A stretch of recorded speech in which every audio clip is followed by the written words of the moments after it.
Peace, family. Public enemy number one, targeted in America, gang stalked in America. And I just got a quick question for you guys and girls. They're putting out this dust or gas. I don't know what it is, but it's something coming through the vents and stuff, and irritates your eyes and it makes you sneeze a lot.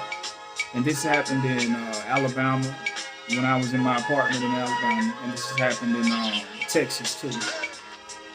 I'm curious to know what this is, so I know how to respond to it.